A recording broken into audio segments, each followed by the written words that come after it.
What is up? We are live on a Thursday night again. So I just did a load today. I'm gonna shoot the video, post the video pretty soon of what it was like for my student today. It was his first load ever. He did from the start to the end of the load. He did great, but it's kind of like the day of a student here at Prime. Like, it's hands-on training. It's you behind the wheel, it's you doing the backing, and that's how your training should be going. Do as much as you can, get all the hands-on you can. But yeah, everything's been going good. Students numbers are kind of down right now. I think it's because the TNT side is trying to keep up with the amount of PSDs that we're putting through the program. So it's going to be like these ups and lows, highs and lows of the people coming in. Yeah. And the Eco Shred stuff is picking up. We're starting to deliver the rubber mulch again to places. So anybody out there needs rubber mulch for like a playground or whatever, hit up Eco Shred. They'll ship it to you. You know, we'll get it to you, whatever. You work out a deal with them, and let's go. Backwoods, what's up, brother? We head into Springfield to test on Monday. Hey, let's go, man. I'm trying to test my guy also on Monday, so I'll probably see you out there Monday at least. I got a load tomorrow though, so I won't be there tomorrow. But let's go. It's gonna be good to see you. So congratulations. That preacher, make sure he knows that preacher. That's one thing I always do whenever I take a guy over the road is I'm like, hey, we ain't going back to Springfield until you know this pre-trip. So I don't even head back to the yard unless they know the pre-trip. And some guys, they'll think that I'm joking with them, and I'm all like, no, I'm serious. I'm not going back till you learn your pre-trip. I don't care, 3-4 weeks, whatever. Sooner or later, they're going to be calling me and saying, hey, why is this guy not tested? Because he doesn't know his pre-trip. Pre-trip is super important. It's, we pre-trip our trucks twice a day. That's what we're supposed to do.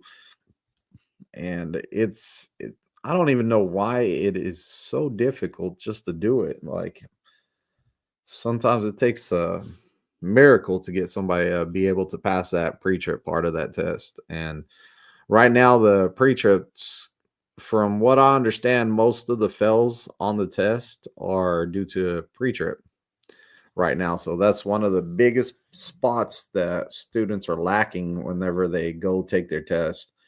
So sometimes they bring us in and they say, hey, they say, hey, Daniel, I want to talk to you about pre-trips. And I was all like, what about them? And they're all like, well, we want to talk to some of the guys that have the highest pass rate in pre-trip, and yours is pretty high. So, there's 5 of us that they called in and talked to us, and they said, what do you do with pre-trip? How come your students are passing pre-trip? And one of the answers we gave them is like, we check our students pre-trip. We're not out there doing the pre-trip for them, but what we're doing is as they learn it, we're all like, hey, let's hear your pre-trip. Let's see where you're at. We're trying to see where you're at and get you ready for it. Sup, Jesus takes the wheel. He got over 80 hours of driving and he knows his pre-trip pretty good. Let's go. What do I need to do to get my CDL? Man, you put in your application at Prime and they're going to tell you go get your permit. They're going to tell you get a physical, everything you need to do step by step. It's not harder than just putting in that application.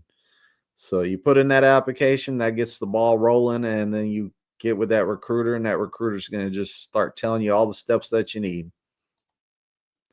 George, hey man, I just seen 2 of your videos where you were training rookies and you're an awesome instructor. I'm interested in driving a semi truck, but my biggest anxiety is reversing a trailer in any place. And there's a lot of people just like you, George. So, people they see the big truck and they're all like, man, it's going to be hard to back that thing. I'm telling you, it's not hard as you think it is.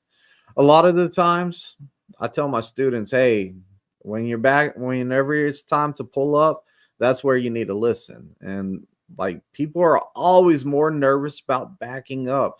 I have to tell my students all the time, hey, I trust you more backing up than I do pulling forward. So, like, the pull up is just to get more room, it's not to fix a problem. So, I'm teaching my guys, hey, we're not fixing a problem when we pull up. What we're doing is getting more room. That way we can back up and fix it. Because I tell all my guys, I trust your backing more than I do you driving forward. And out there on the training pad, there is not a lot of room out there on the training pad for you to mess up on a pull up. One bad pull up could cost you your whole test. It will put you in a bad position and it's game over out there. If you ask the examiners, what's the most common way of somebody failing the backing or the skills? It's a skills test now because it's 2 forward, 2 backwards. It's a total of 4 maneuvers. And all of the examiners will tell you they make bad pull-ups. You make a bad pull-up and it's not going to go good. So just remember, hey, when your trainer's talking about pulling up, your instructor's teaching you how to pull up, you need to listen. And I know what happens out there, and I tell all my students this. What happens out there is we go on all these drives, and you put in a lot of miles, and you learn how to drive that truck, and you're all like, man, I know what I'm doing. I know how I'll pull up. Then you get on the training pad, and you're looking in the mirror trying to drive all over the place. You don't know what you're doing. You don't. It's great you can drive the truck, but when you're driving the truck, you're looking in front of you way up the road. You're checking your mirrors to make sure that you're in your lane. That's what you're doing. You're not maneuvering this trailer all over the road looking in your mirrors. But for some reason, people are like, man, I can maneuver this trailer how I want it. I'll put it in a better position. Whenever you make it even worse. One of the hardest thing about backing is knowing which way to turn the wheel. So I make it my goal to teach all of my students how to move the back of the trailer, the front of the trailer, and the truck. I make it my goal. And that's the hardest part of backing is knowing which way to turn the wheel. Over time, you will develop the skills of how much do I need to turn the wheel? Do I need to turn it all the way? Do I need to turn it a little bit? That comes with time. Be patient, and over time, you're going to start figuring out like how much this moves the back of the trailer or how much this moves the front of the trailer and how you didn't need to do all of this because it moved it a lot. So over time, you start smoothing out the wheel turns and you get better at it. Experience. Lots of mistakes will be made backing, but when you learn, it's a clutch but true. But yeah, and whenever you make mistakes out there, learn from your mistakes. Like, don't try to justify them. That's one of my pet peeves right now. I'll tell you that. One of my pet peeves right now is people justifying why they did something. Like that drives me nuts. Is oh man, I'll be like, you need to look in front of you and stay wide. Say we're driving, we're making a left turn. I'm trying to get you to look in front of you to stay wide. I see you looking in the mirror over there at the back of the trailer. So I'm all like, hey, bro, you need to look in front of you. Look in front of you. Get all the room you can. And people would be like, well, what I was doing is, I don't care what you were doing. What you're doing is wrong. Like, that's why I'm speaking up in the first place. Like, I don't care. Don't justify it. There's no reason to justify it. Like, just learn from your mistakes and carry on. That's all I'm asking. Let's go use the Grimace driver code. Uh, Come join the NBA. Never broke again. Chris says, I'm in orientation in Pittston.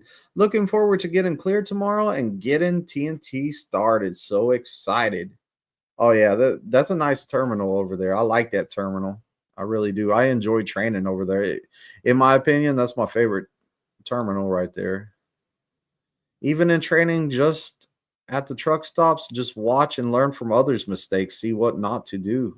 I agree. You can learn a lot from watching other people back. I can I can back a trailer in a tight spot, but I can't park my car in a parking spot the first time. You can't back Canada, but I can't park my car in a parking spot the first time. Yeah, and whenever the first time I had to back the bobtail on the spot, man, I was like, "Oh my gosh, give me a trailer, I'll put it in there." But without a trailer, oh man, this is confusing. Like it felt really strange to back a bobtail without a trailer. Uh, how fast did you get the pre-trip down pack? I learned mine in the about the first week, but back then the pre-trip was even longer than it is now. It was way more stuff. I give my students 2 days. I'm all like, hey, you got 2 days to learn all this pre-trip. After that, if you want to continue training, then you got to get that pre-trip down. So I give my students 2 days to learn it their way. Hey, whatever it takes, learn it. You know yourself, you know how you learn best. Well, if you don't know yourself and then 2 days from then and you still don't have your preacher down, you learn it my way. And my way is stand out there with the paper and read it over and over and over and over and over till you learn it. And that third day you lose out on time that we could be out there backing or driving and stuff like that. I'm not trying to do no more backing with you till you learn the pre-trip. I'm not. Like you're gonna learn that pre-trip first and then I'll teach you the rest. Because the test, the first thing is the pre-trip. If you can't do the pre-trip, it doesn't matter how good you back. It doesn't matter how good you drive. I've had a student that didn't make it past his pre-trip. He took the test twice on pre-trip and he refused to study it. He flat out refused to study it. He would not study it. It was either too hot or too cold outside. He just would not go out there and study it. His excuse was if it was multiple choice, I would pass my test. It's not a multiple choice test. So, you know, he ended up after he failed the second time, he's like, I'm so embarrassed, I'm just gonna quit. He's been the only student I ever had that took the pre-trip test twice. And I hardly ever have somebody fail the pre-trip because I'm really stressing it all the time. Uh, George, do you get stressed if you have to back a trailer from the street where traffic is waiting on you? That's another fear. Not really. Like I had to do that today. I backed across a busy street today. I had to back across. It was a 2-lane road, but it was busy right there. And I was like, you know what? I'm gonna have to do it. So why get stressed? Whenever you get stressed, you start getting nervous, your heart starts beating fast, you start making mistakes. You want to keep yourself cool and calm and level-headed, and then you're good. I can back a trailer into the first time. It takes me a few times. No, I hear you, brother. Backwood says, I done forgot how to drive my truck. He's been doing all the driving. And that's what you want right there. 100%. Like you want that student that's going to drive the entire time. And you as the instructor, you're not driving because that is them getting all the experience they can get. So great. That's what I want to hear. Like flatbed trucker, what's up? Jay said, you were my trainer, just finished up TNT and just delivered my first load. Let's go, Jay. Let's go, Jay. Congratulations, man, on upgrading. Like that TNT, that's the hardest part. That's the hardest part. Slowpoke says, my last student popped the hood and pointed at the hoses. These are okay. When he went to the driver's side, this is not leaking. I made him stop and watch the video. Yeah, and I had a guy from England. He was from England and he came over here. He drove trucks in England. Over there in England, he said that the way they passed their tests is they went around and did all the parts like that. That's good. That's good. That's good. That's good. I said, well, we're not there, and that's not going to work here. We need to say everything we need to say. So I was out there working with him, making sure that he had that down. Test day came out around, and he went right back to it. Like whenever he failed his pre-trip, and came in, I was all like, the examiner goes, he failed his pre-trip. I was like, what? What do you mean he failed his pre-trip? He was all like, he was just saying the parts are good. He was pointing at something and just saying, that's good, that's good, that's good. He didn't say nothing about it.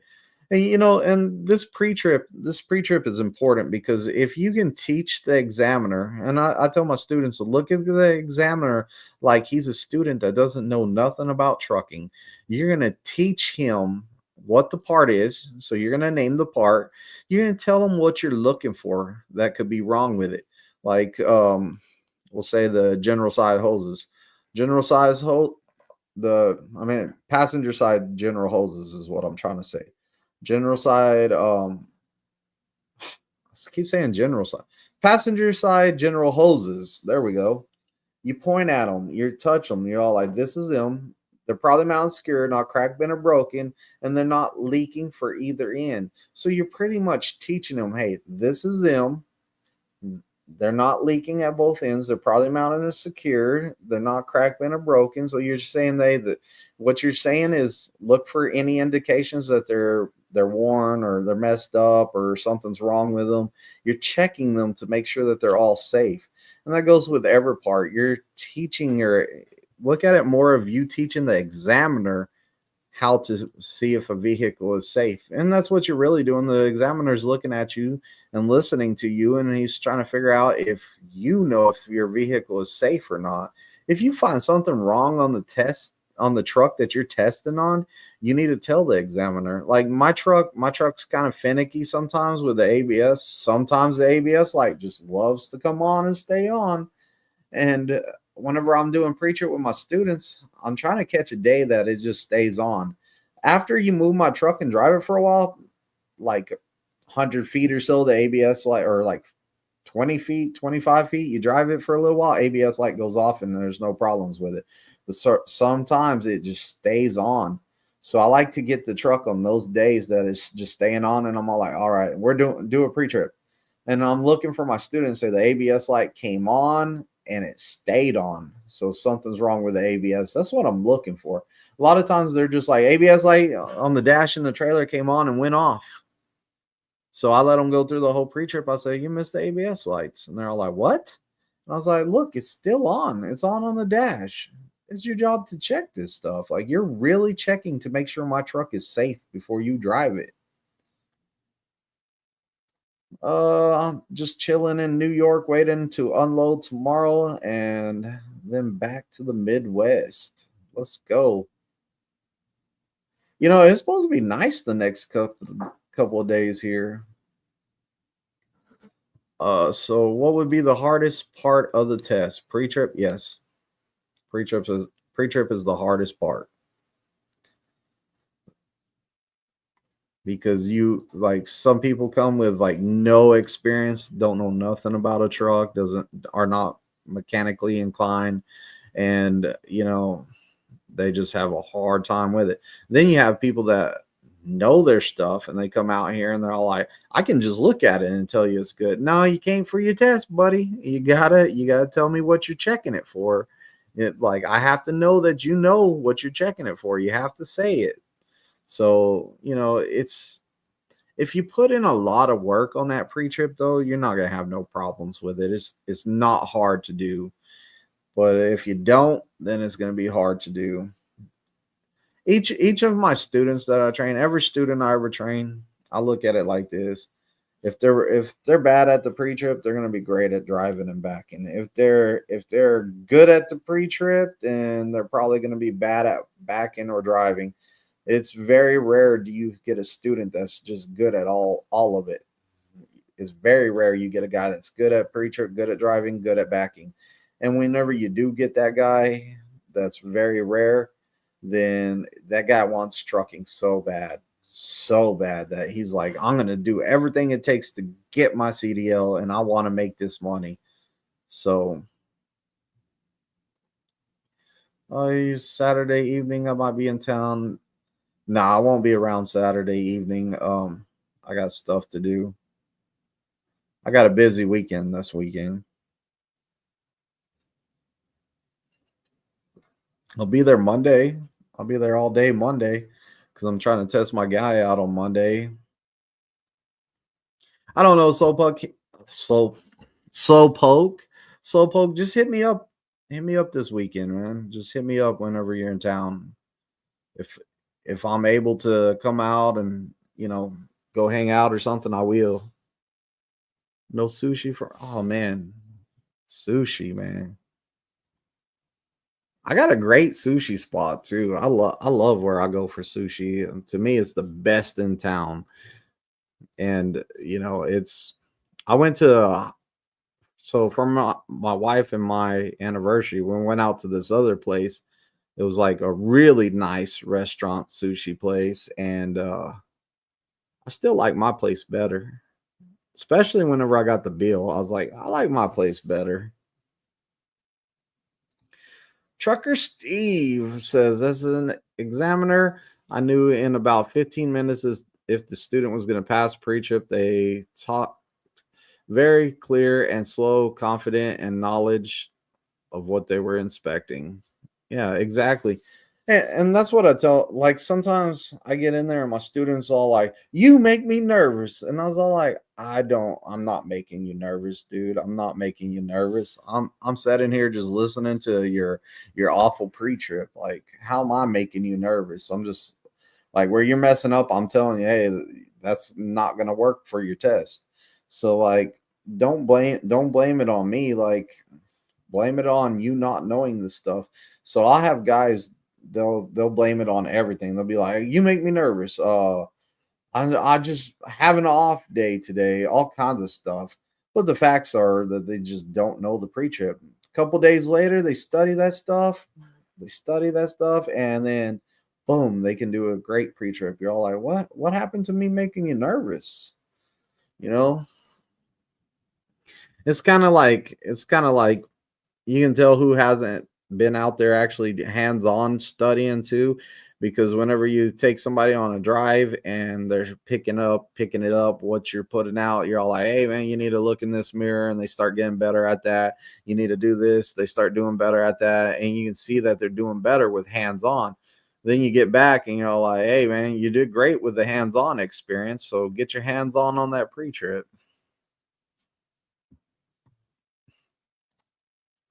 We're testing an automated manual transmission. So yeah, pretty much automatic.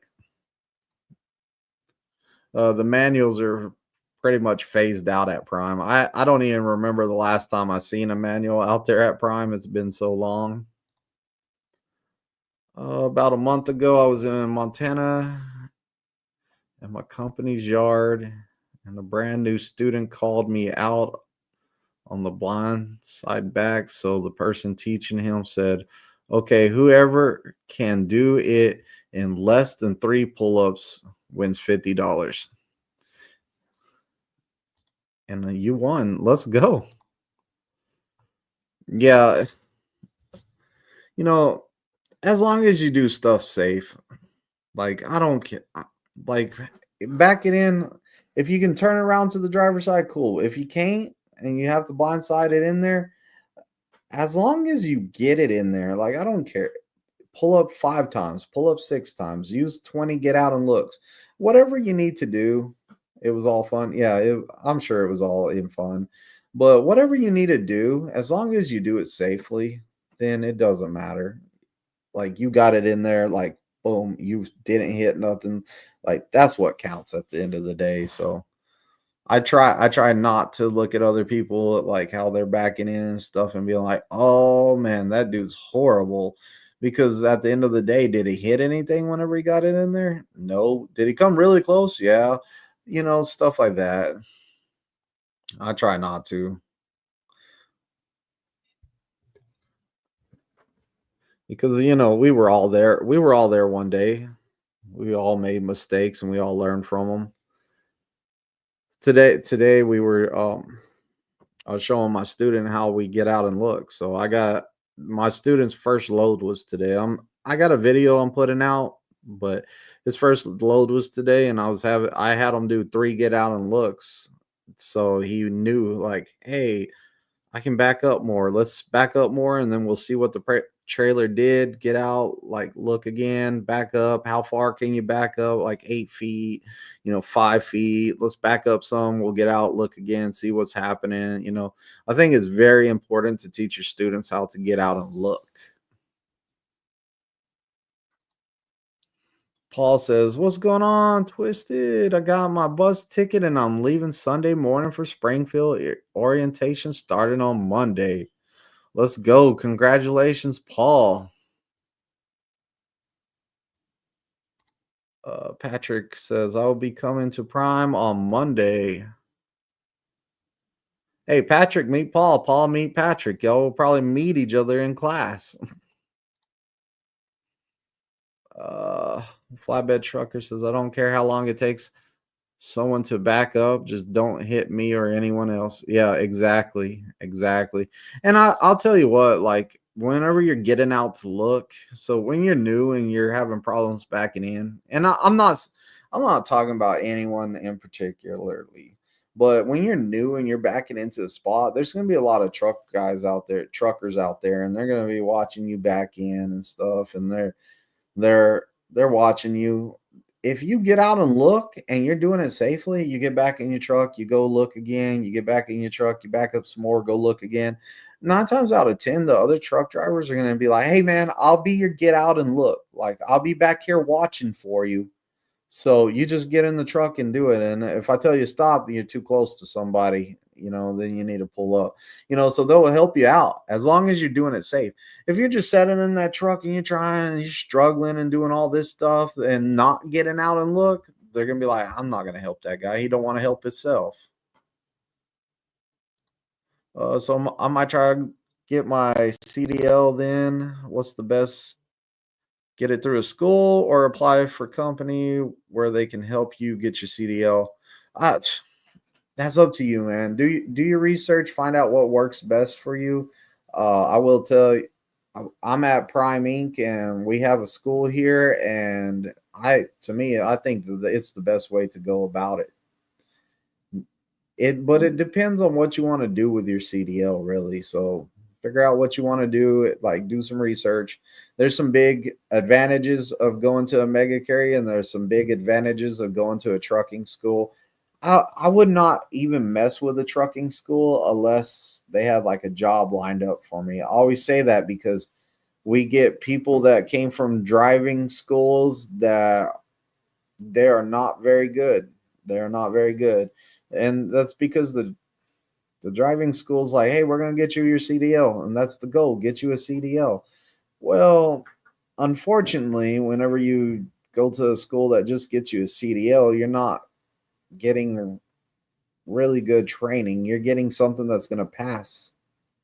And if they have a job lined up for you after you finish the school, then they're going to do more with you because you're representing them going to that next job. But if they don't have no job after you're done with them lined up for you, then it's kind of like you're not representing them in any way. They have no ties to any company or any companies that might offer you a job after you finish with them.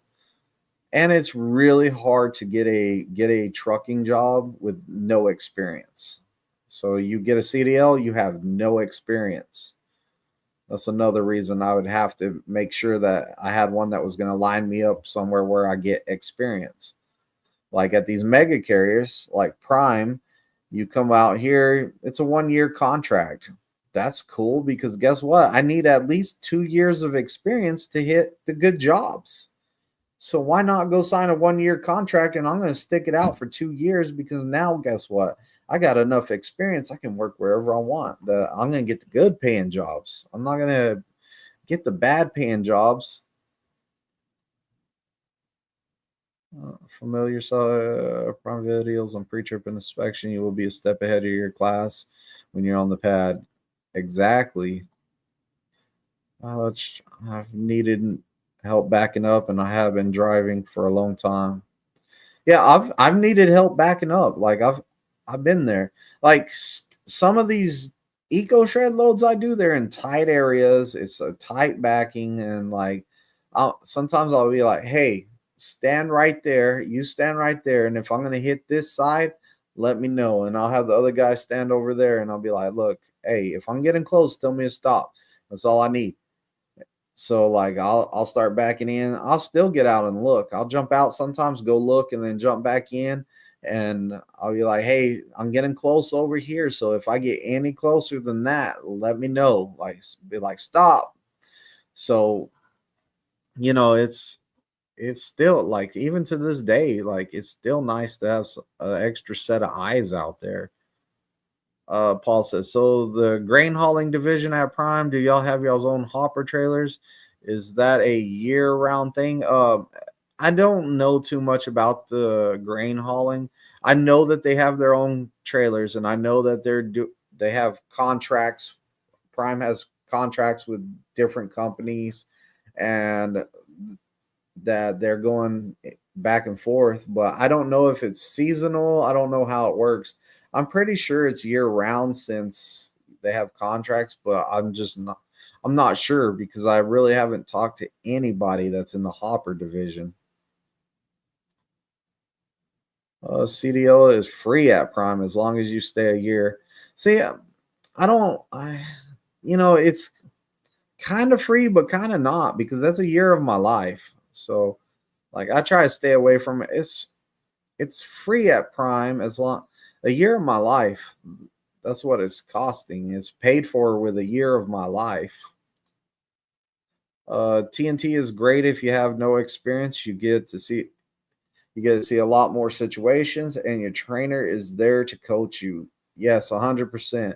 Like TNT having that extra crutch right there in the truck with you, that is great. I'm glad that we do TNT. Like, I did TNT. I did 30,000 miles. And whenever my trainer was like, hey, we're going to Springfield to upgrade you, I did not want to get off his truck. I was like, I'm not ready.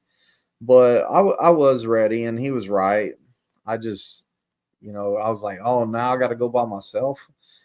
Start getting nervous and scared. And he's all like, why, man? You haven't woke me up in like 2-3 weeks to help you. You've been doing everything on your own. I have been watching pre-trip videos for a week now. Paul, you got to be careful what pre-trip videos you watch too. So, that there's good pre-trip videos out there. There's bad ones. I will say that. I did the instructor course a couple weeks ago, and I had one guy get in the truck, and he did his in cab, and I was like, hey man, you're gonna have to study it more and redo it, because right now I would fail you. So get out the truck. He was all like, I've been watching this guy on YouTube, and he's from Prime. And I'm all like, oh yeah. He goes, yeah, he's the only one that has pre-trip videos. I was like, oh, okay. I was like, well, who is he? So he popped up the video, and I was like, yeah. I said, look, I said, there's this other guy on YouTube that has preacher videos. I told him Twisted, and he looked it up. Boom, he watched that preacher. He got out the truck. He watched that preacher video, and this guy came back really quick. And I was like, oh, he's gonna fail it again. And he just watched my video, but he came back really quick, and he was all like, man, I like your preacher video. It's to the point, short and sweet, and to the point. It's none of that extra stuff that was in this other video. And I was like, yeah, that's how it is. That's how pre-trip is. It's short and to the point. So like, just be careful what pre-trip videos you're watching. Other companies are not going to help you, stuff like that. Little dude says, started at Prime Inc. Now I got my own truck through SFI, leased onto Mercer on my first load already. Let's go. Yo, what happened to Busy Blake? Dude was hyping up Prime. It would be yeah. So Busy Blake decided to go somewhere else. I don't know his exact reasons why, but he decided to go somewhere else. Great guy. I really liked him, but he was like, "Hey man, I'm leaving." What? George says, I would have wanted to drive OTR, but would rather be home daily. But I'm sure as a new CDL driver, companies they won't me on the road. And that's for everywhere you go. Everywhere that you go, these local companies are going to want you to have some over the road experience. And that's what you need to get, is that over the road experience. Trust me, we all want to sleep in our own bed every night. We do. We do. Oh, you watch mine? Okay, good. You're going to be all right then. You're going to be all right.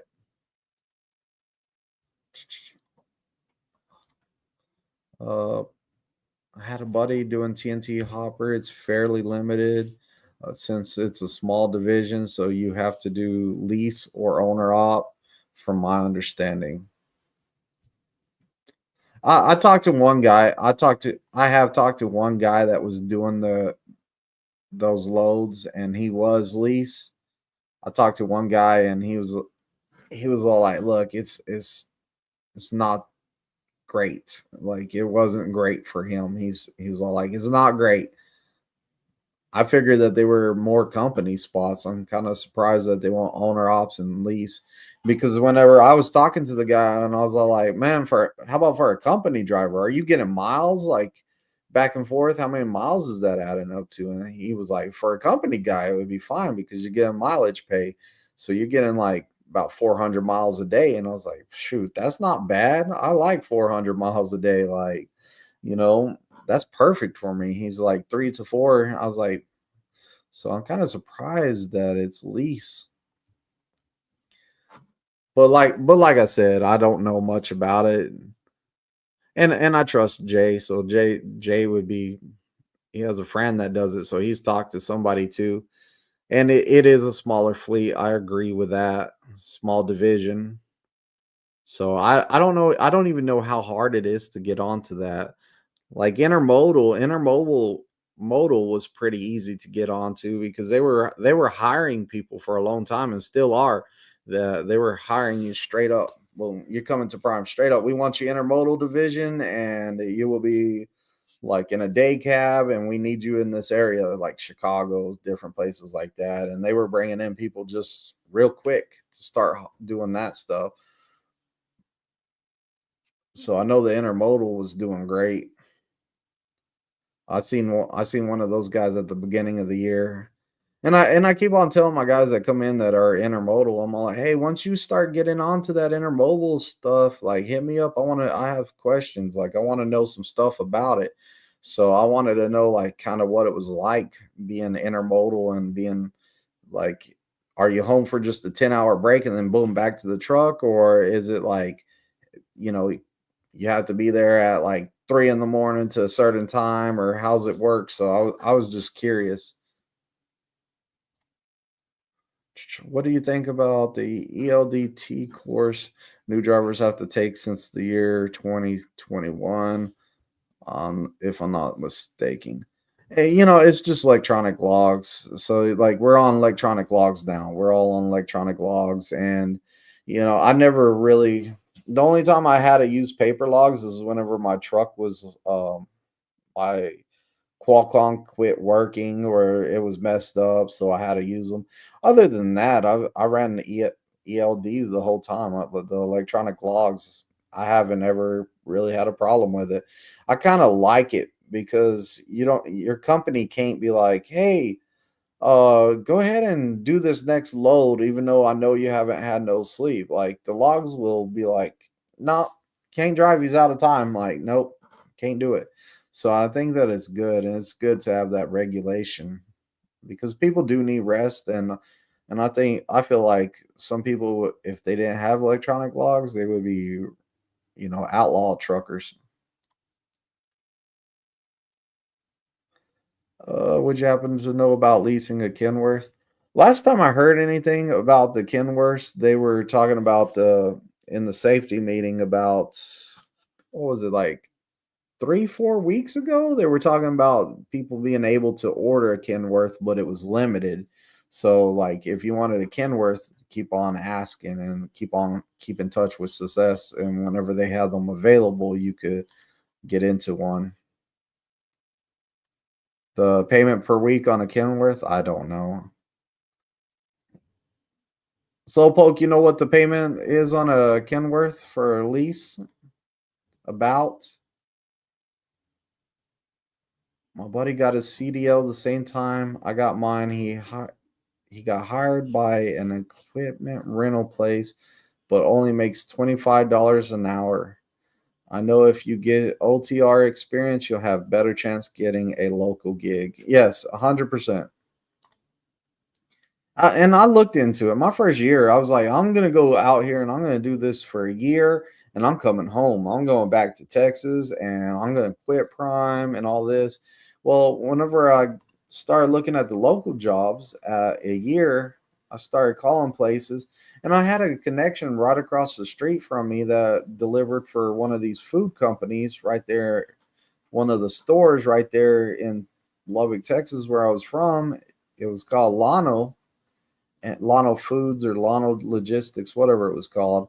And he made great money, and I was all like, "Hey man, like I need a job. Like I'm done with this OTR." Hit him up. We looked into it, and they would not budge from that 2 years of experience. They were like, "No, you have to have 2 years of experience, 2 years of verifiable experience, or we're not hiring you."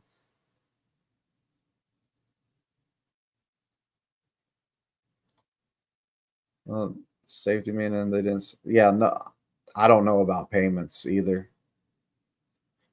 But that was like 3 weeks ago. Whenever they were talking about it.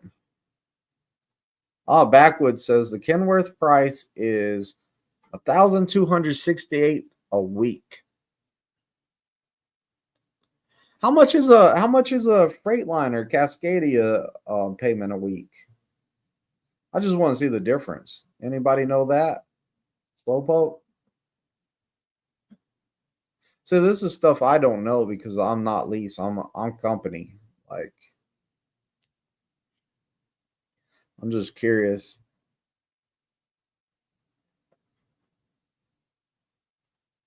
Thanks for answering all my questions. I'm sure I have more, but I'm subscribing to your channel. Oh, let's go. A new subscriber. Let's go. Hey George, I try to do this every Thursday night. So if you got some questions, just start jotting them down, write them down, and then next Thursday, boom, ask away.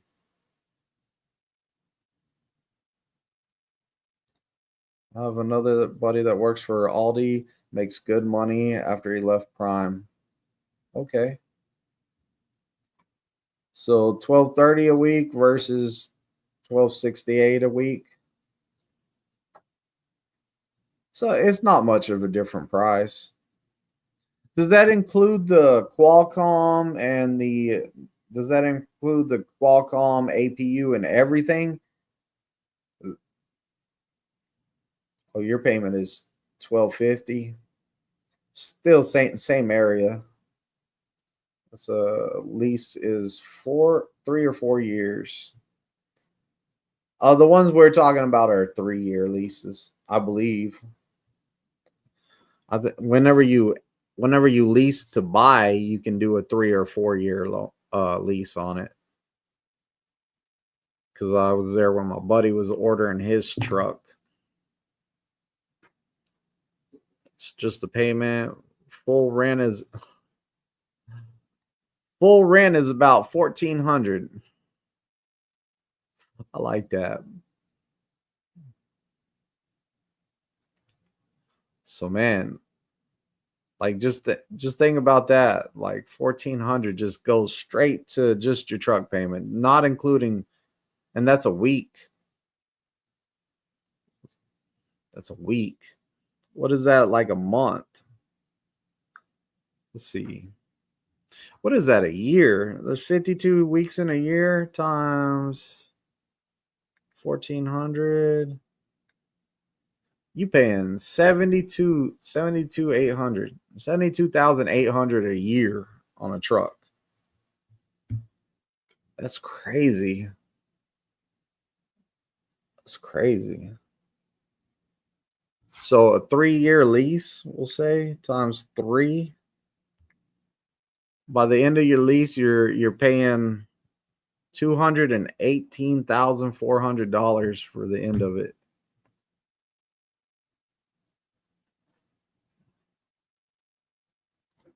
That truck will cost 197,808 for 3 years for the Kenworth.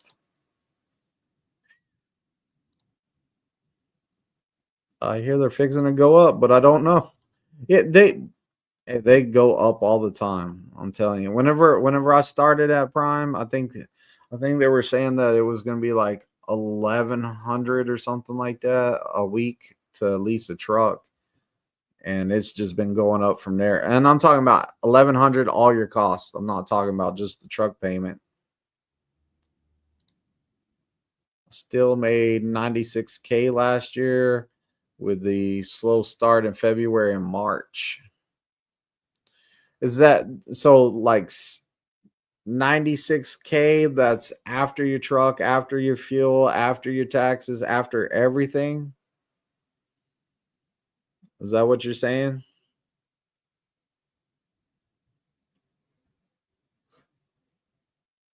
See, that's where I'm curious. I wonder how much. See, on top of that, though, the lease doesn't have take home. Take home. So you took home 96K. See, and the only thing I don't like about the lease is that they don't have insurance. You have to go find your own insurance. How much is the insurance for a year? Because that would take away from my profit. Like I got a family of 5, and insuring them for a whole year, I'm sure that that's going to eat up some of that money too. When I was at Prime, the lease for the truck was 900 a week for a Freightliner in 2014. Yeah, 900 a week, man. That was the days. Yeah, everything's going up. It's crazy. Like I remember when I was taking the pedigree trailers that were being sold, I'd take a pedigree trailer to Kansas City, and like I would have the receipts and everything, and I'd be like, dang, this trailer costs like 12 grand. This trailer costs like 13 grand. And then like a while later, I'm taking more up there, and like after COVID or during COVID, like the end part of COVID, I took some more up there and I was looking at it and I was like, dang, 25, $26,000, $30,000 for a trailer. I was like, man, this is ridiculous how much it went up. It made me want to go back in time and buy some trailers. Uh, how do TNT trainers at Prime Inc. get paid? I understand it's 72% of the load. The TNT trainers. So one of the things with the TNT trainers is, yeah, it's 72% of the load. But on top of that, when you're running a team truck, you're getting the longer loads and the truck is continuing to run 24/7. So you're getting way more miles, way more freight. Like it's a lot. So yes, it's still 72%, but you're able to do a lot more. You're running that truck nonstop. Like it doesn't have to stop for 10-hour breaks and stuff like that. That truck is rolling. So that's how you make the money in TNT. But you also have to subtract out what you have to pay your student, because you have to pay your student. There's some stuff you have to pay for having a student on your truck. So you lose a little bit there, but overall you still make great money. You make better money than if you were solo, I should say. I'm trying to get debt free as soon as possible. Oh, that's what I'm talking about. Me too, man. Me too. I wanna start knocking off everything that I own, like start paying off everything I own. Like my house. I wanna pay off my house before, let's see, how long have I been here? I've been in this house probably, if I had to guess, I've been in this house for like 6 years. So like 30-year note. I still got 24 years left to pay on this. I would like to knock that down at least 10. So, that's what I'm talking about. Because if I could knock 10 years off of it, I'd be 14 years from now. I'd be like 54 years old with a paid off house. Like,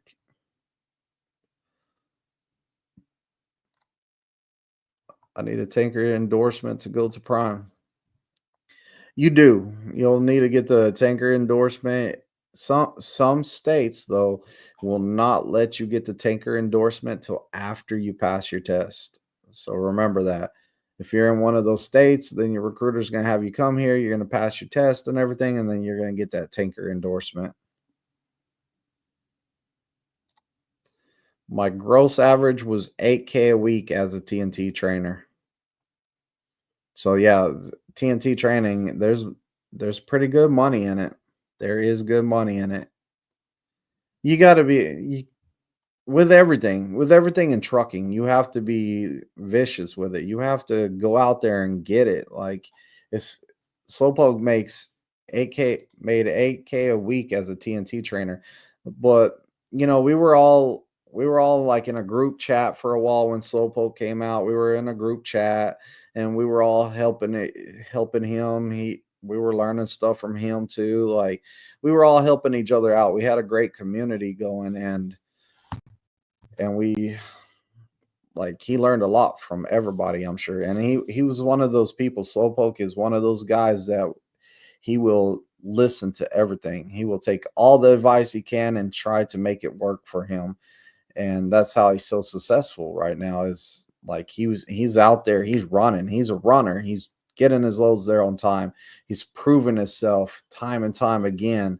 And when you're that guy for your fleet manager and you are running hard and you are making loads on time and you're not having any issues and you're doing great out there, guess what? That fleet manager is going to be like, I'm taking care of you real good. Like I'm making sure you stay. So you know it's good. I mean, the fleet manager takes care of everybody, but like the guys that are really really out there doing great, it's like man, I got to take care of this guy. He's my runner right here. Right, that's right. Network, network, network. I got to get my learner's permit before I even start applying for trucking companies. George, you don't have to get your permit first. You can always apply and then get your permit. I suggest if you're coming to Prime to get your permit first and then apply at Prime, because whenever you talk to the recruiter, you'll be more educated on like a lot more about trucking. So then you can get you have all your trucking questions answered. Now it's time to get those real answers that you want, like how long am I going to be out on from orientation? When's the next time I'm going to see home? When's possibility? How long is the PSD process? Tell me more about it. What's TNT process? How long is that? You can skip all the trucking questions because now you got an ideal of it. What happened to Discord? We destroyed it. We destroyed it. I have tanker on my CDL. It comes in handy. Yeah, it's great. Any endorsements you get on there opens you up for more loads. So some areas, so if I have a tanker endorsement and I'm in like an area where they have stuff that's going to go into a reefer unit, but you need a tanker endorsement to haul it, guess what? I'm going to beat out all the guys that are over there with reefers that don't have tanker endorsement. So it just opens you up for more opportunities. It's what the endorsements do. I had a Class B learner's permit for passengers bus, but I let it expire. Really wanted to drive a semi truck. Yeah, Class B is good too. If you pick up on time and deliver on time, you're gonna be a rock star. 100%. I agree with you 100%. Is Prime felon friendly? It depends how old your felony is and what it was for. So the best thing to do is put in your application and apply, talk to the recruiter, and they will be able to tell you, hey, you're good, or hey, not going to work. And don't give up. Don't give up. So if Prime says, nah, we don't like your felony, don't give up. Go to the next place. Hey, I got this felony. What's up? And go to the next one. Go to the next one. And it's like, don't call a recruiter and say, hey, I got this, blah, blah, blah, blah, blah. Because they're gonna be like, oh, you haven't put in an application? No. Okay, whatever, dude. Like later. put in the application. That way, like it's in there, and they're all like, they look at it, and then they'll make a decision. Uh, George, I gave you the advice to be a company driver for the first year. Yeah, yeah, company driver. I used to tell everyone at least 6 months. Be a company driver for at least 6 months. I started off, hey, be a company driver for a year, then at least 6 months, and now I'm all like, hey, if you're going negative in your truck, so I pushed it all the way back to, hey, if you're in a lease truck and you keep going negative, turn that thing in and go company. Turn that thing in. And that's the problem is like a lot of the lease guys like to talk bad about company guys, and they start spreading all these untrue stuff around, and people are like, oh, I ain't gonna be a company driver. I ain't gonna be a company driver. But realistically, we're not. Slowpoke said, let me go back up. I think he said he made 96K in a year. As a company driver, you can make like 60 to 70K probably. Is about the average, 60 to 70K. It's not that big of a difference, company or lease. It's not that big of a difference.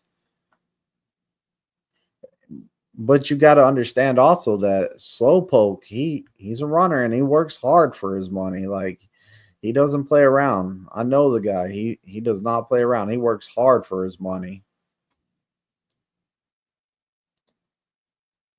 We got weird loads requiring liquid and tolls, so you got to have tanker endorsement. Yes. Backwoods Western Express hires some with felonies. Uh, I do lease, but I need health insurance. Yeah, that's my biggest thing. Two things, two reasons I don't do lease. One is the insurance, and number two is I don't want to ever see my family struggle because my truck's negative, and I don't want to. I wouldn't. I'd not put my family through that. I want that guaranteed check every week, so I know my family's good. Uh, what can you make if you're running teams? The so whenever I was on a team truck, I did my first year. I did team truck, and that was before we got all the raises and stuff. We were both of us made like about 75 grand that year. I believe 75 to 80 grand a year is what we were kind of making. So like the team truck money is good. Nowadays, I don't know what a team truck is making. I really don't. But team trucks are always going to make more money than the company drive because even when you're sleeping, you're making money on a team truck because you're asleep. The truck's still moving. You're still making a cent per mile. And I know trucker pay is real confusing because they're all like, oh, we pay this cent per mile. We pay that cent per mile. And whenever you're like, what are they talking about? And then like you're gonna do a team truck and they're all like, well, we only pay like 20 something cents per mile for a team truck. You're like, what? You're like, it pays less? That doesn't make sense. But in reality, you're not thinking about how many miles that truck's doing. You solo truck 2,500 miles a week. If you're good, you probably get 3,000 miles a week. Team truck, you're doing like 6,000 miles a week, and there's bonuses as you go. Like once you hit like, I think it's I think it's like after you make 3,000 miles a week, they give you a bonus in cent per mile for the rest of the miles you're doing. Once you hit like 4,000 miles or 5,000 miles, there's another bonus on top of that. So you're always hitting the cent bonuses to take you up to even higher pay. Paul says, ongoing company, does Prime have a dedicated account on the reefer side that you can run similar lanes every week?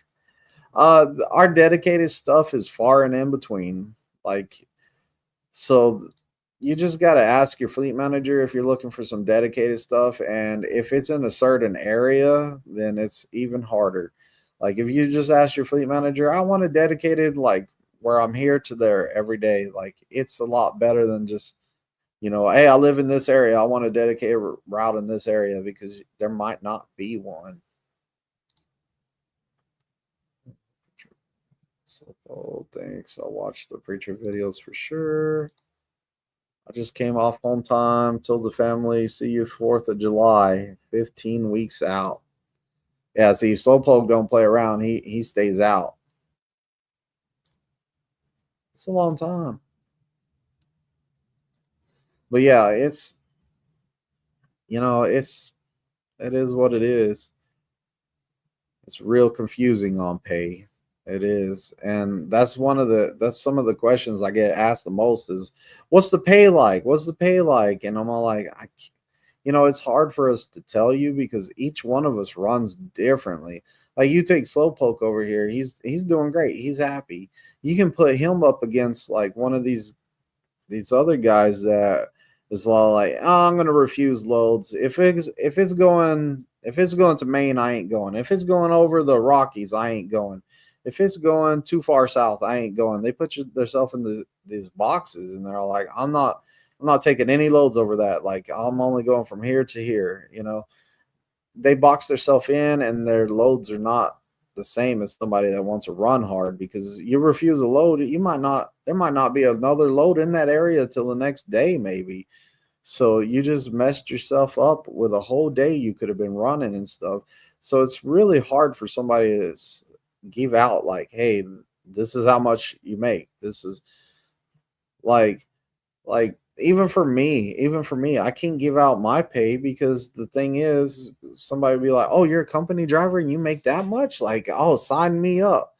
Well, I do a lot more. I do a lot more than just drive a truck. Like I'm training students, so now I'm in the training part.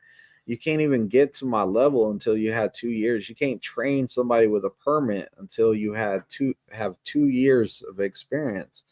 So you can't jump in and start getting to the pay that I make.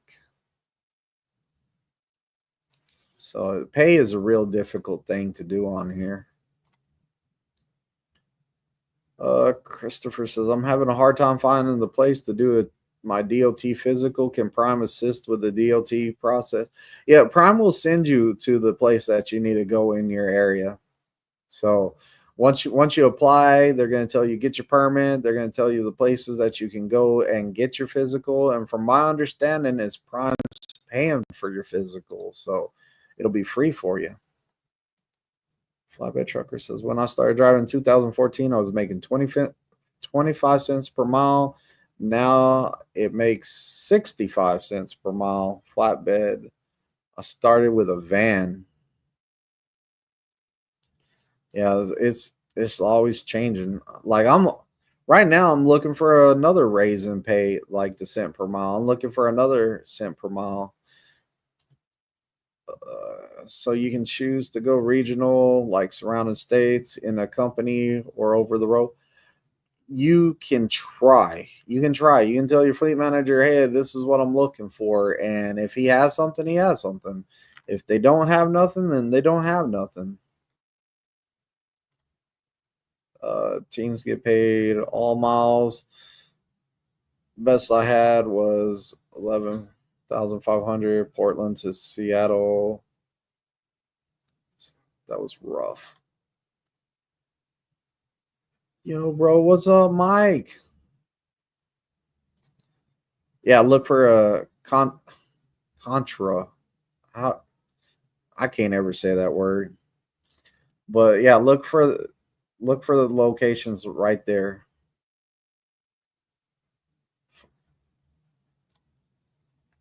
Yeah, that's a good place. That's a real good place. Around truck stops, like there's gonna be places to get DLT physicals because truckers, we're all over the place year round, and our physical might come up next month and we might be in a not on home time or whatever, so you got to get your physical done. So you just Call up the local places in that area. Little dude says, "What about PSD training? How do prime drivers get paid?" So if you're a PSD trainer, you get paid bonuses. You get paid bonuses. So you get paid for picking up a student. You get paid for picking up a student the first week you pick them up, and then when you test them out, you get another pay. You get another bonus. That's really good. Greenwich is here. It's time for a nap. Right after this is over is my nap time. So yeah, we PSD trainers get paid by the bonuses, and it's good. It's not bad. And then on top of that, we still do loads. Like I still do eco shred loads and stuff. I'll do stuff like that. So that's added pay and it's experience for my students. So it's not bad. Christopher says, "Would it be okay if I have you as a referral in my application?" Yeah, perfect. And that helps out. That leaving that blank. So they did a study here at Prime. COXDJO. That's my driver code right there. COXDJO.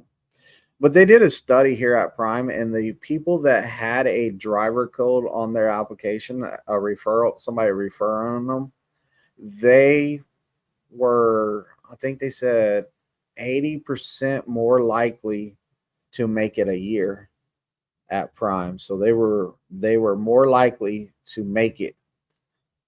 And that's because they did research and they had help through it. They had like a mentor, and they were better. They were like stats said that if you had a referral in your application, then you're making it.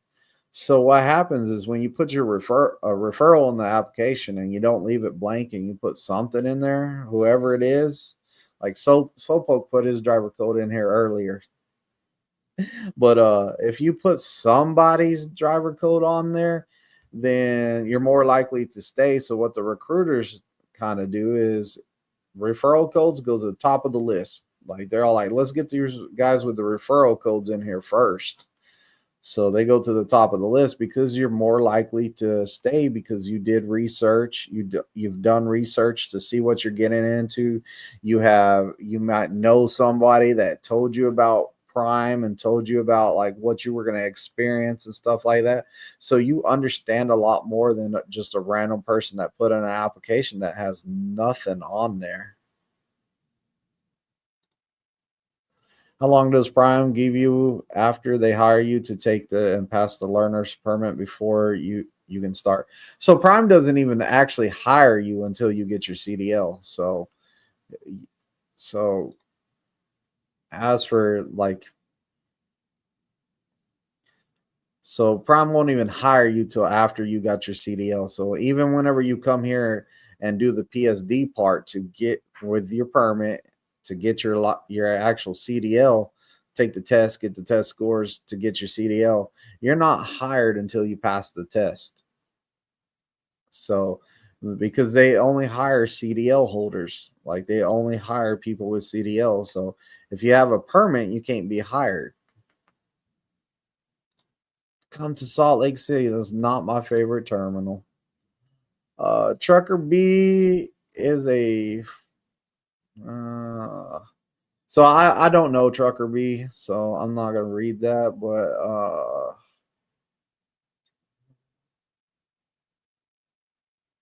now he's saying anything. Yeah. I'm rather not even respond to that. I'd rather not respond to that because I don't know Trucker B. I don't know nothing about him. I I will tell you a lot of people on YouTube will kind of be like, "Oh man, everything's great. Like trucking is the best thing in the world. Everything's great. Everything's great." Like everything's not great. Everything's not great. The money's great. The money's great. The time away from home is not great. The time away from your family is not great. The dealing with some shippers and receivers is not great. Just driving the truck down the road, looking at scenery, that is great. That is great. Knowing that you're making money by just driving down the road, counting your money as it comes in, that is great. But like there's a lot of stuff that is pretty hard.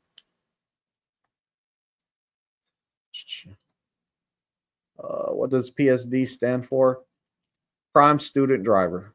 So all it means is that you have a so all it means here at Prime is you have a permit, you do not have a CDL. So you're in training to get your CDL. That's what it means. Uh yeah. Yeah, so that's kind of what that means is just that you're a student prime student driver. You don't have a CDL. TNT is trainer and trainee. I see. I've heard so many different things about what TNT stands for, because I've heard training in teams. I've heard trainer and trainee. I've heard a lot of different stuff, but it pretty much means that you're on a team truck and you're doing all your training as you're driving, like as you're working, like you're doing on the job training is what it pretty much is. Can I be full OTR full time, or do I have to take home time? You can stay out as long as you want, but your fleet manager is going to want you to go home every once in a while because they know, hey, you need a break. If you're just out here running all the time, you're going to get burned out on it. They understand, hey, so you need to go home sometimes. So like if you're out here all the time and your fleet manager is all like, dude, you haven't been home in like 6 months. Like you need to go home for some home time. Get off the truck. To even if you don't go home, like where you want to go? You want to go to Vegas? I'll put you in Vegas for a couple days. Like spend a week in Vegas. Get a hotel room, something. Like go home, do something besides trucking for a little while. They don't want you to get burned out, and they're all like, man, like you are working yourself hard. Yes, it's still 30K mile. It's a minimum of 30K miles. Uh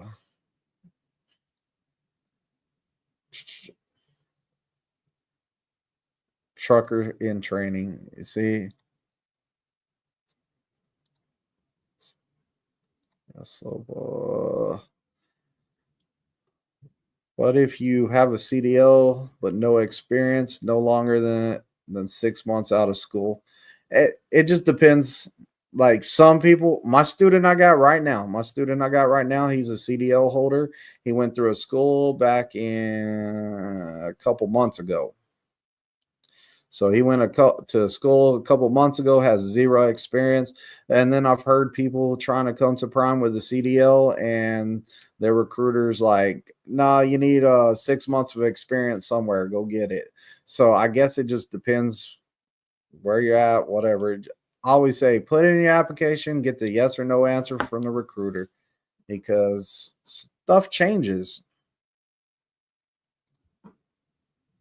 Uh, I thought when you were saying TNT, you were talking about transporting actual TNT, right? I was out for a month. Now I'm taking 5 days off.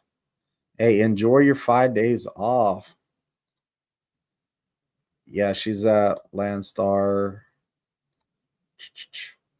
I like freedom to go anywhere when I request home time or even just the 34. Yeah, and Sopoke, he goes like he takes time on the East Coast, he takes time on the West Coast. Like he's using trucking to get him to see all of his family. Like he's all like, he's he was telling me, like, I remember Slowpoke told me he went home for Christmas and it's like he just gained like 20 more grandchildren passing out gifts. Paul says, what is the success rate of someone passing the CDL exam from PSD? I don't know the success rate. I don't know the exact like numbers. I don't know none of that. I ask every once in a while. I'm all like, "Hey, what's the average, you know, what's the average fail rate on the test? What's the average people staying and people getting sent home? I ask stuff like that, but I don't see the actual numbers on paper. I just get like, well, right now most people are failing because of pre-trip, or most people are failing because of backing, and then I'm all like, well, why? So I start asking questions. I stayed out for 4 month stretch quite often.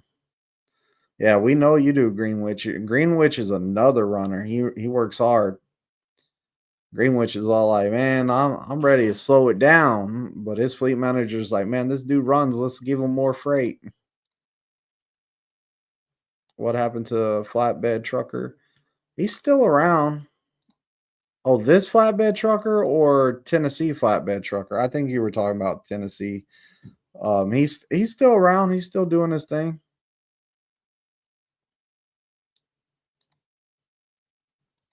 When I started, it was a 63% pass rate. Wow, that number's low. I'm not I'm a little shocked on that number. I thought it was a lot higher. My pass rate, just my pass rate by itself, my pass rate is it was like last time I looked at it, it was like 97.8. And I was like, what happened? I lost some. Like I lost some. What happened? But like to the he's still at prime. Yeah, he's still at prime. Tennessee Flatbedder, he's still at prime. He's still training PSD students. He's still around. Are you still a trainer? I am still a trainer. Well, see. I say trainer because most people understand that, but my title actually is instructor. I instruct people what to do. A trainer kind of conditions them. So like I'm an instructor. I don't do the training part. But it's weird like that. Like whenever I was working at the state of Texas, we didn't want to be called prison guards. We wanted to be called correctional officers because we weren't guarding nothing. So it's just the title. But yeah, I'm still doing my thing. So when you are a PSD, you still getting paid right? No, you're on a so what they do is while you're on the PSD part, which is about, I would say it's about 14 to maybe 30 days, we'll say 14 to 30 days. They give you a $200 a week loan to take care of your expenses. Once you pass your test, you're off of that. You're on TNT, you're hired on, and then you're getting the TNT training pay, which is, I usually tell people it's about 900 a week. It could be more, but should not be less than 900 a week. So if your trainer's running you hard and y'all are running hard, it's going to be more than 900 a week. And don't ask me to do the math because I did a video on the math of that of the whole thing, and everyone was like, "Man, it's a great video on the math that they use. It's an hourly rate plus 4 hours a day, and you had to figure it all up. Look for the video. I don't remember it all. I learned to keep it out on the road from Greenwich. Then I take a nap. Right? Uh, it's a lot of YouTubers who just vanish. Remember Travis? Yeah, Travis. I remember Travis. Um, what was his name? What was the other guy's name that used to do videos with Travis sometimes? Real cool guy. He actually started he bought his own truck and his own trailer and he started hauling like band stuff. I can't remember his name right now. I know what the dude looks like. Johnson. Yeah. So he was pretty cool too. I liked his videos. Real cool guy. Nice guy to talk to. Like we used to talk and stuff. Real cool guy. Uh that's taxed. So like you'll lose some in taxes. We're let 20 minutes turn into 1.5 hours. Travis went local and fizzed out. Yeah, Johnson Logistics. Yeah, Logic. Yeah, cool dude, like great guy. I was hoping he kept doing his channel, but you know, some people, they do this and like they're doing great on here, and then once they leave Prime, they're all like, "Yeah, I'm not gonna do it no more." It's like it really is time consuming. It's time consuming. Like today, I did the video today, and I was all like, "Man, I don't know if I even want to do this video today." I was like, "You know what? I'm gonna do this video today." So I video will come out tomorrow, but I was like, "Man, like it's a lot of work and stuff. Like, gotta wear a GoPro most of the day. Like, it's just it is what it is."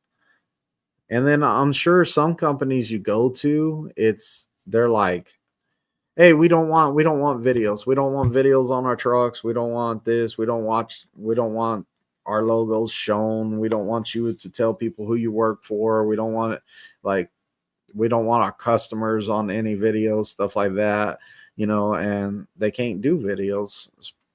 So my buddy, he started doing like the military stuff. He started moving military equipment, and they were like no video, no camera, no nothing. Like you couldn't do nothing.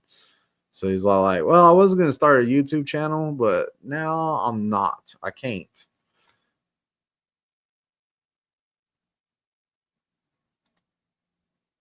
I'm so scared of shifting. Hey, once you've been with me, my students never get points off for bad shifting. Right, Slowpoke? We drive automatics. Lord knows what happened to Bobby Reach. And like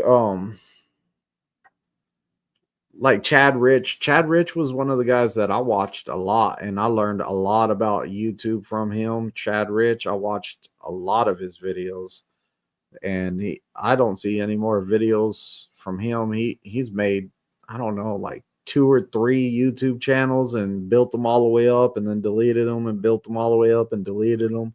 I don't see him doing any more videos. Great guy, taught me a ton about doing stuff.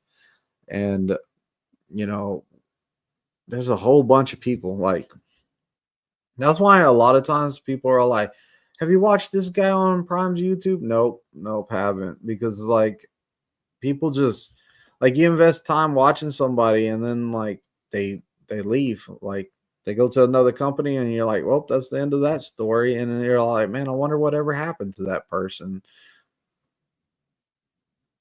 I miss the days of the manual transmission. Yeah, I miss the manual transmission too.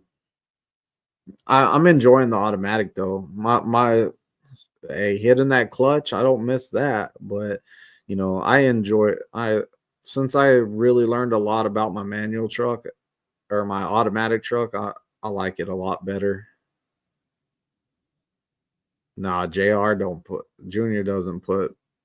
Actually, I think he did put a video out not too long ago. He did, but he hasn't been doing nothing in a while either. Well, I gotta be up in the morning. I got another load. I gotta go deliver mulch. I gotta pick up a trailer in the morning, deliver mulch. I gotta take the empty trailer that they took the mulch out of. I gotta take that up to another spot to drop off an empty trailer to pick up a loaded trailer there of scrap tires, and then head all the way back here and deliver it to EcoShred. And there's a note on there about, "Hey, you need to bring our straps all the way in the building and put them on my desk." And I'm like, wow, that's a lot of work. So I got a lot of stuff to do tomorrow. So man, I'm out of here. Let me get through these last questions and then I'm out of here. The problem is most young YouTubers care about being YouTube famous. They're not worried about learning how to drive the truck. I agree. Like, there's so many people that come and ask me, "Hey, I'm thinking about starting a channel," and I look and they got the green badge, and I'm all like, "You're PSD." I'm all like, dude, like, wait till you get out there on your own truck and you're comfortable in your own truck. Learn everything you can and then worry about it. Have a good night. Stay safe out there, you two. Look what happened to Rare TV. Yeah. Yeah. So, you know, get get all your learning done. I'm leaving with this. I'm out for the night. Good night, everybody. But I'll leave you with this. If you're gonna do YouTube, don't do it while you're in training. Don't do it while you're like learning. Wait till way after you're done with all of your training, all of you learning. Like, you're still going to learn every day, right? You're going to learn every day. You learn something new every day. But do the channel after you're more comfortable in your truck. If you're doing it whenever you're a PSD and you're new, or during TNT, you're not getting much sleep, you're staying up to finish a video, you're not getting any sleep, you're more worried about making content than you are sleeping, and you're gonna really mess up out there. So, you know, be safe first. I'm out. Good night, everybody. Thanks for coming in. See you next Thursday.